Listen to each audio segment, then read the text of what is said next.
Hey everybody, this is Steve 87th here, bringing you another mail call.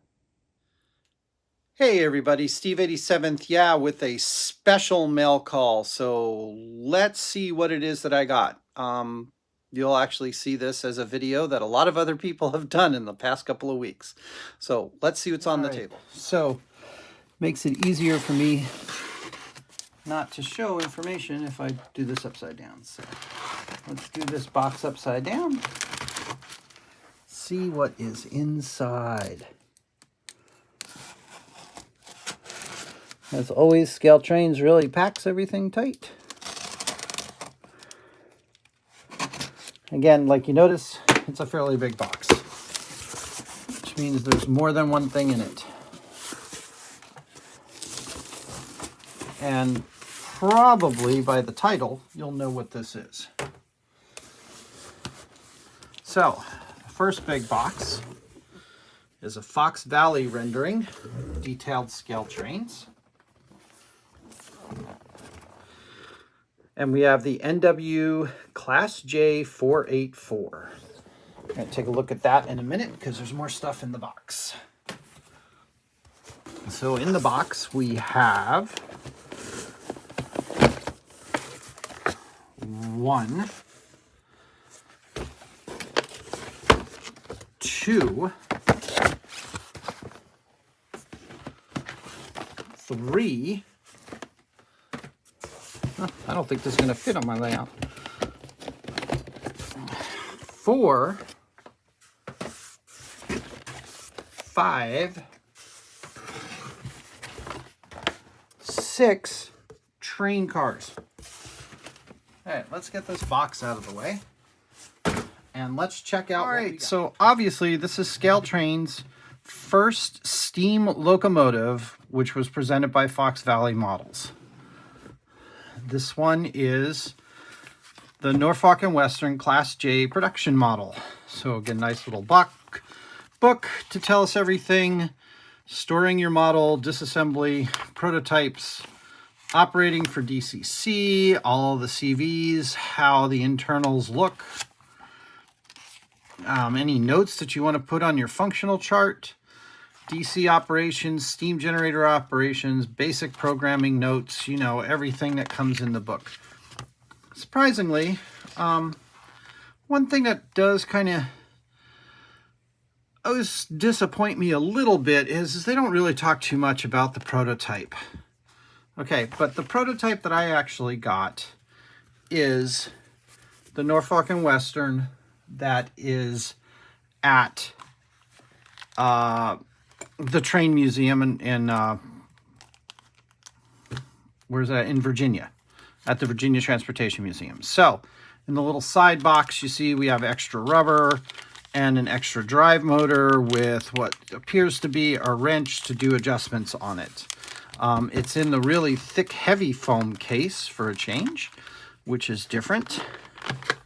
So this is actually the Excursion model. So this is, what is it, the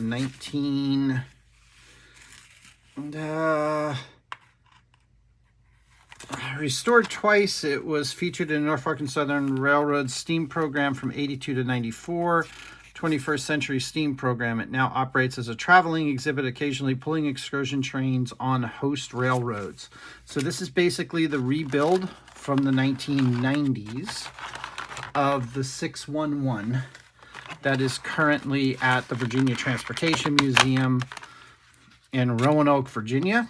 My wife actually spent a bunch of time in that area, which is why she was gracious enough to allow me to do this train engine. So let's take this out of the box, put the box off to the side. We'll get the tender out and put that off to the side right now. So let's kind of look at the train engine itself. So you can see here, a lot of people have done it. It's got a nice big springy area in the back, it looks like, so I'm not going to do a detail thing. It also has assist wheel in the front, and it looks like it has a lot of play in there. We've got the drive wheels with one set of rubber bands already on it. And then this, oops, sorry. Let's do that again. Okay, so let's take a little bit of a look at this train engine. Let's zoom in here a little bit. We can see here that it's got nice detail. A lot of the videos that I've been seeing, this window looks kind of bad. But actually in real life, the window itself isn't as bad as everybody makes it look out to be. We can see up here, we've got details such as the steam horn. I'm not exactly sure what those are, the different bells, whistles, and holding tanks. And then of course the steam, which this is actually a steam activated model. We can see here that we've got nice highlighted, high volume, chrome plated fixtures. We've got the single light. Those are supposed to be the forward lights. I can't remember what they are. Somebody can tell us in the comments. It does have a swing open. Oh, sorry. Let me get it back into the camera view. It does have a closed portion in the front that you can open up, and it reveals the swing open coupler. So it does have a hidden coupler in the front, but you can use it to go either way. You can see some steps there. The mechanism is fairly nice. It looks like it's all stainless steel. This is a brushed steel, so it's not stainless. Heard that we have some problems with the conductors here, so we're going to clean those a little bit beforehand. This flips down. There on the interior, let's see if we can see the interior. That's going to be tough. But the interior has unpainted gauges. You can see the firebox. So the interior gauges are just black. There's nothing to see on them for white gauges or anything like that. That might be an opportunity for a little bit of touch up. There also appears to be a light inside there. You can see the windows, the drape that comes down, and the other side is very much the same. Not a whole lot of operating parts on the engine itself. The wheels themselves, you have a very big swing area for the front wheel. I'm wondering that's probably going to have to be adjusted at some point in time. It also bounces a lot. You have the same on the back set of two. That bounces quite a bit. So that is the engine. So let's take a look at the tender. It is also all set up in the normal packaging. Take it apart real quick. Has no special parts within the packaging. We can set that off to the side. Take it out of its plastic thing. So it comes with a simulated coal load already. Doors, there's no auger between the two of them. You can see where the connecting points are there. Again, we're going to clean those real quick because people have been having problems with them. You can see the sound down below. A large amount of the pickups that are all in the tender. And then it has its scale trains hook in the back, and it also looks like the tender has a light in the back as well. So we'll go ahead and put these together and put them on the track, and we'll do a test run with them in a couple of minutes. So I've watched a few preview videos on this because of course I was out traveling when this came in, so it took me a few minutes before everything came up. So I've got this small little Q-tip that I'm going to use. A lot of people are saying that they have problems with the connectors. So we're just going to put a little bit of alcohol on a Q-tip and come in here, clean the connectors up a little bit.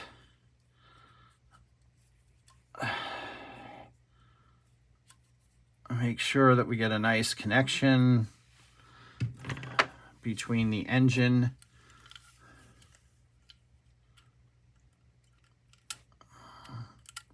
Now there's other ways. You can use contact cleaners and all that. Alcohol works pretty good. There's probably a residual on here from the manufacturing process, which you just want to take off. Little Q-tip makes it easy. Use the dry side to dry it a little bit. And this is like 80 or 90% alcohol, so not too worried about corrosion. I'm sure if you want to, you can go ahead and put a little nitrox or whatever cleaning agent you want for enhanced connectivity on those things. So I just wanted to show that. I don't run very much steam on my track. Luckily, this engine looks like it'll be fine going through these 24-inch radiuses. Now the cars, I don't know. So we're going to go ahead and rail this. So the first thing we're going to do is we're going to put on the tender.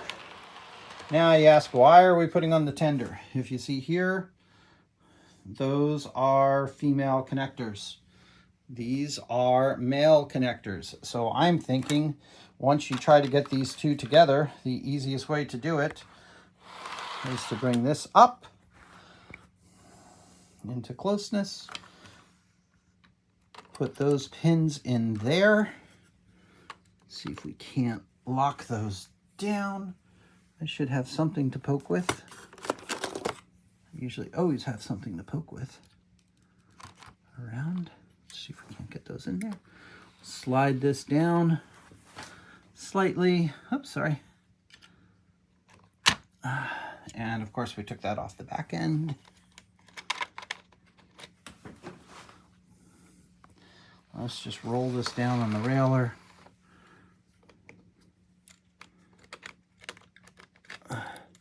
I am using Kato code 83.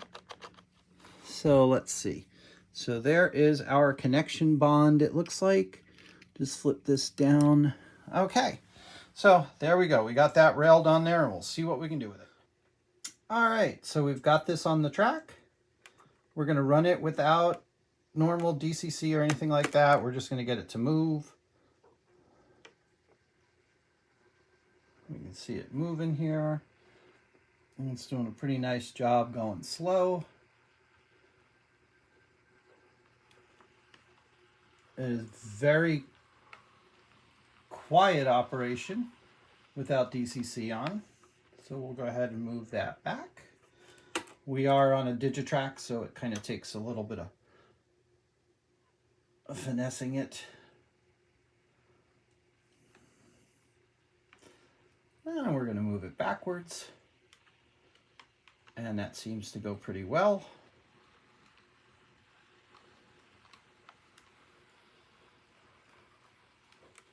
Again, I have not put in any of the DCC functions.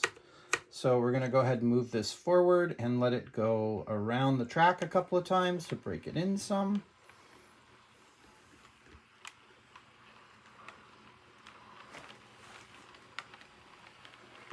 See it going around the curve. That's a 24-inch curve. We're going to go airborne here a little bit so that you guys can see it.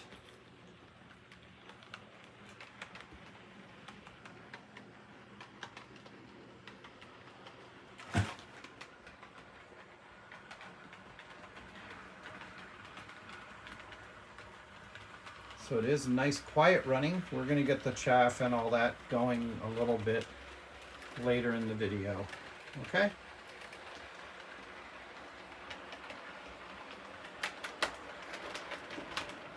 And I had a little bit of problem on that far switch, of course, because it's the farthest switch away. But it looks like it made it all the way through all of this. So we're going to go ahead and do a little bit more stuff while this is going around and getting a little warmed up. All right. So the other thing that I did was I told you this was the Excursion Train. So I went and got what was basically the Excursion package. So what do we got here? We have a 48-seat coach. We have 2 56-seat coaches. And then we have a 62-seat coach. So those are the 4 coaches. We then have a diner car. And finally, the rear observation car. So I'm not going to painfully go through and open each one of these guys. But I am going to go ahead and run these with the train. So if you guys want a review on each one of these cars to see which ones all look like that, put a comment in this video and I will make another video of that in the future. All right, so now we've added a little bit of sound. And let's see what this thing looks like.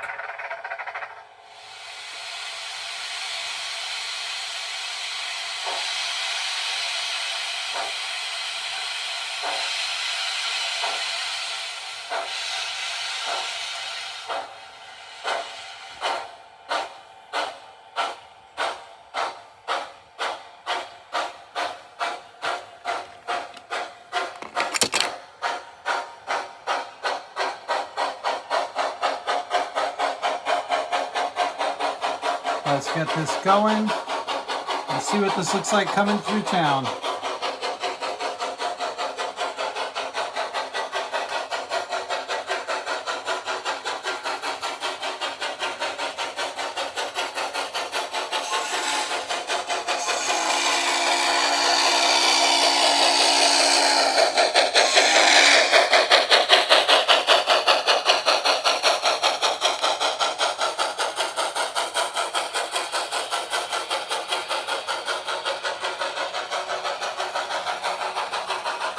So we're going to do this shot first, and then I'll show you a couple more things that we got going on with this, okay? And then there's the observation car. So the way that this is lined up, I have the business car first, right, which is the 46 seats. Then I've got the diner car, and then a 56, followed by a 56, followed by a 66-seater, followed by the observation car. Okay? Now there are a few things to look at here when we're coming by. We'll slow him down a little.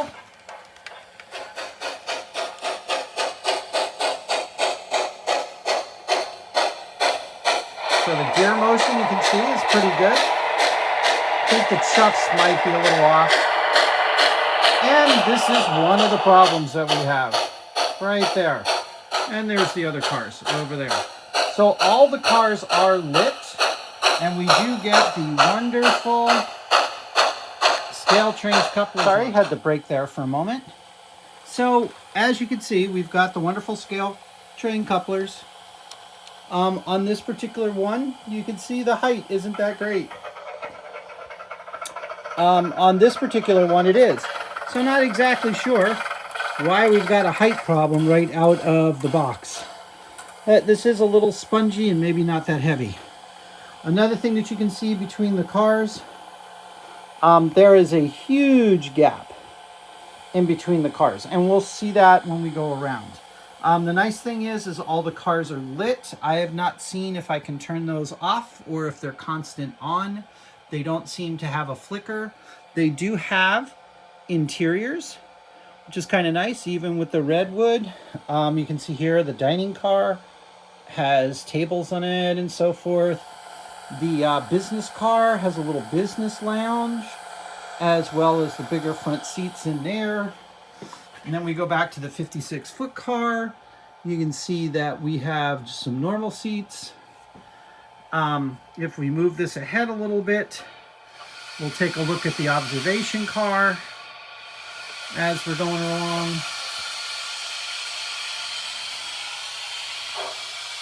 So that's the 66-seat car, which you can see is pretty much all filled with seats.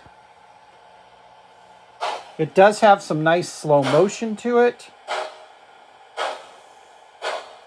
We're going to slow it down here in another minute. Again, the couplers seems good there. It seems good there.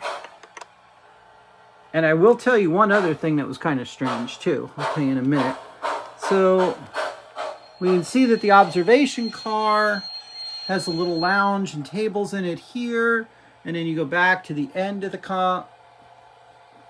You can see that it's got some big lighting.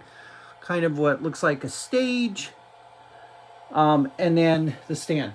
You also see that it has rear lights and the back light Again, I still can't remember what the light is. They told me the classification lights. Okay. Now, one of the things that I've noticed, I do have a bad curve back there. I'll give you that. Yes, it's a little loud. It's a small room. But going around the curve, you can see it doesn't do too bad on the cars. They don't hit, and this is a 24-inch curve. So, yeah, it looks a little unrealistic, but it's not that bad. And you can see the classification lights on the way back. If you noticed on the way in order for me to make this without a decoupling, I gotta get the train to go a little faster. So that when we're coming around, you can see it's got the classification lights and the headlight. I always have a little trouble there. I've turned on the interior light. The rear light isn't showing because we haven't been going backwards yet, but it is pulling it pretty well. I'm on speed step 2.5 and it has gone through. So it may not look that elegant through a 24-inch curve, but it works. Okay, so we're going to go through one more time. Look at the classification lights in the back. Okay, you can see over there, he's chugging along nicely. We're on Digitac strap 3. And here he comes coming out of there. I don't have any smoke, so I didn't put him on the smoke generator.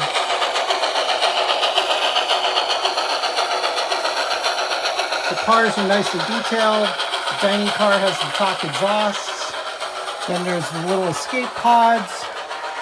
And then the observation car has what looks like a pretty big size radio on it. Oh, sorry about that on that last part. So that is pretty much the train. We're going to bring him into the station, give him a stop. As he goes up along that wall, you can see all the different cars one more time. And we're going to start slowing him down. It's kind of funny, you cut off the steam and it really just kind of stops. So we're going to get him going a little bit farther. Has nice brake sound at the end. So, Steve 87th here again. Okay, so in conclusion, it's a pretty nice setup. Okay, I got, like I said, what I would consider a full excursion train. Might want to change that around a little bit. Maybe put the business car and the observation car in the back, the dinner car in the middle, the cheaper seats up front, whichever. I don't know. That's the way I decided to consist at this time. People can tell me whether it's right or wrong. One of the other things that I did notice when I was railing these cars, they do roll pretty freely. However, I noticed on a couple of cars, I had to turn them around. If I railed them up one way, they kind of stuck. If I turned them around the other way, they went flying down the track. It was great. So you might want to look at that. I've got to look at what I got to do with those couplers that seem to be a little high and a little mismatched and off. The engine seems to run pretty well. The sounds are okay. Again, I'm not that familiar with steam engines, so I don't know if the chuff is on or off. I know that from other videos, when they put the steam in there, that the chuff goes off every time the steam puffs. So that's kind of nice.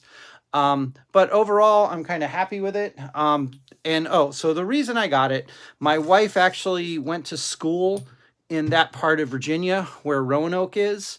And so this is kind of bringing a little bit of her history and her areas into the model railroading so that she can understand it. Plus, it made it easier for me to buy the whole thing. It wasn't, I had this on pre-order. I finally was able to get this out. So if you guys have any questions, any comments, if you'd like a deeper review with the passenger cars, which I've got 6 of them, let me know and we can do that in a later video. Other than that, this is Steve 87 saying, hey, thanks for watching and I hope you enjoyed this. Like, subscribe, send this and share this with others and send any comments you want. Thanks a lot, everybody. We'll see you later.